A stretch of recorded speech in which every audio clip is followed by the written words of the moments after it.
जय गुरु जय गुरु वंदनीय राष्ट्रसंत तुकडोजी महाराज की तुकाराम दादा की आज के आनंद की। तर आज आपण अशा गावामध्ये आहोत, चोरटी तालुका ब्रह्मपुरी जिल्हा चंद्रपूर ह्या गावाने क्रांती केली म्हणतात। काय क्रांती केली? तुमच्या हक्कासाठी तुम्ही जेलमध्ये गेलाय। किती लोक गेले होते जेलमध्ये? 41। तुम्ही पण होते। काय कारण घडलं होतं? कारण म्हणजे ते आपला जंगल विभाग आणि तुमच्यामध्ये थोडेसे तंटा सुरू झाला होता, भांडण सुरू झालं होतं। तुम्हाला तुमचं म्हणणं होतं जंगल आमचं आहे आणि त्यांचं म्हणणं होतं त्यांचं आहे। मग शेवटी कोणाच्या बाजूने निर्णय झाला? तुमच्या बाजूने झाला। बरं, तुमच्या बाजूने निर्णय झाला जंगलाचा। नंतर मग जंगलामध्ये झाडं तुटायचं वाढलं का कमी झालं? कमी झालं म्हणजे तुम्ही जंगलाचं संरक्षण वाढत गेलं। अच्छा, जंगलाचं दाट झालं। म्हणजे आपण आज विचार करतो की जंगल विरळ झालं, आपल्याला 33% भाग हा आपल्याला जंगलाने व्यापलेला पाहिजे। खऱ्या अर्थानं तुम्ही ते काम करून दाखवलं। आता जंगलामध्ये जे काही आता तुमच्या ताब्यात आहे त्याचं जे काही देखभाल आहे कशी करता तुम्ही? लोकवर्गणीतून जमा करतो आम्ही एकट्ठा। लोकवर्गणी करता? लोकवर्गणी, गावाची लोकवर्गणी हा। आणि 2 माणसं ठेवून हा, त्याचा महिन्यावारी पगार देतो। त्याच्या महिन्यावरी त्याचा पगार देता। पण शासनाकडून त्या शासनाकडून काही कर्मचाऱ्याचा पगार मिळत नाही। स्वावलंबी जीवन झालं। मला असं वाटतं फार चांगलं काम केलं। भारतामध्ये जे काही जंगल कमी होत आहे, जगामध्ये जंगल कमी होत आहे, प्रदूषण होत आहे। आज आपण दिल्ली, मुंबई, नागपूर, पुणे सारख्या शहरामध्ये पाहतोय तिथली हवा इतकी खराब झाली की श्वास घेणं दूषित झाली। तर शुद्ध हवेसाठी आम्हाला जंगलची गरज आहे, सगळ्याच कामासाठी जंगलची गरज आहे। बरोबर आहे ना? आता इथं मुलं बसलेले आहेत बघा, हे लहान लहान मुलं आहेत। तुम्हाला एक प्रश्न विचारतो मी, मुलांनो। आज आपल्या गावामध्ये, तुमच्या गावात आहे की नाही मला माहित नाही, पण बऱ्याच गावामध्ये तरुण, तुमचे वडील असतील, भाऊ असतील, आजोबा असतील, दारू प्यायला लागलेले आहेत, व्यसनाधीन झालेले आहेत। बरोबर आहे ना? तर तुम्हाला हे आवडेल का? गावामध्ये व्यसन झालेले, दारू पिलेले, रस्त्यात शिव्या देऊन, गटारात लोळलेले लोकांचा तुम्हाला आवडेल का? आवाज जरा जोरात पाहिजे। नाही आवडणार का? हे बघा, हे जे मुलं आहेत ते सांगतात ही पुढची पिढी आहे, लक्षात घ्या। ज्यांना असं वाटतं का आपली पुढची चांगली राहिली पाहिजे, मजबूत राहिली पाहिजे, त्यांनी आज ध्यान प्रार्थना आपल्या गावात सुरू केली पाहिजे। खरं तर आपल्या प्रत्येक गावामध्ये आपण जे काही समाज मंदिर आहेत बांधलेले सरकारच्या माध्यमातून, समाज मंदिराचा काय वापर होतोय सध्या? कधी कधी होतो, कधी कधी होत पण नाही। पण त्याचा वापर जर वाढवला, वंदनीय राष्ट्रसंत तुकडोजी महाराजांनी जे राष्ट्रकार्य केलं, राष्ट्रकार्य हे राष्ट्रवंदनेतून होईल का नाही? होईल।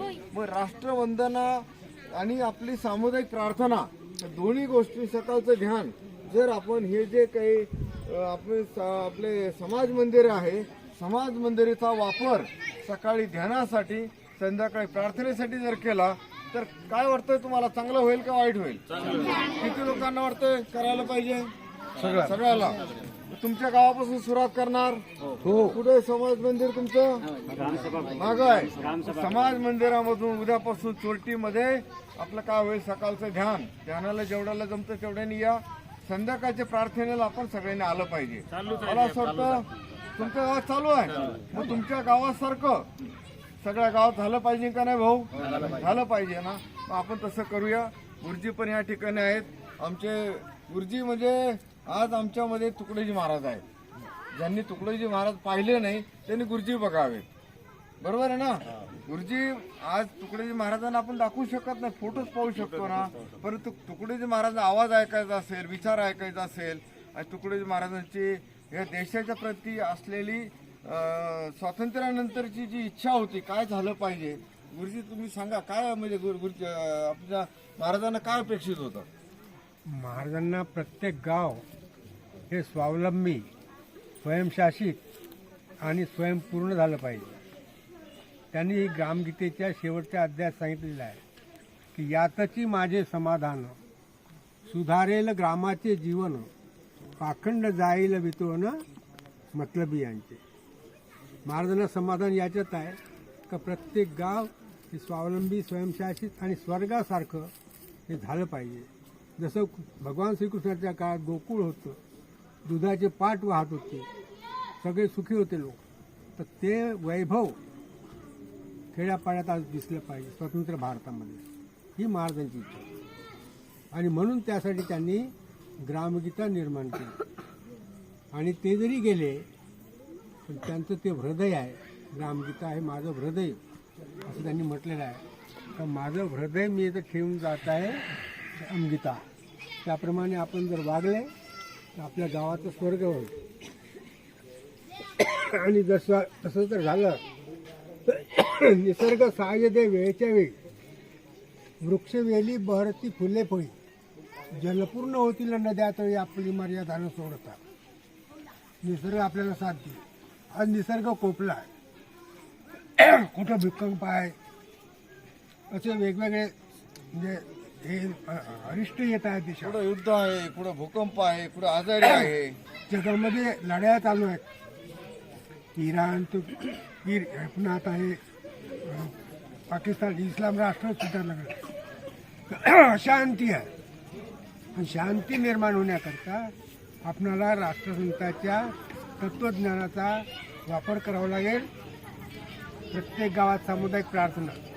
सामुदायिक प्रार्थना म्हणजे महाराजांनी माझी अंतरात्मा म्हटलेला आहे. आणि भजन हे माझं प्राण आहे. ग्रामगीता हृदय आहे.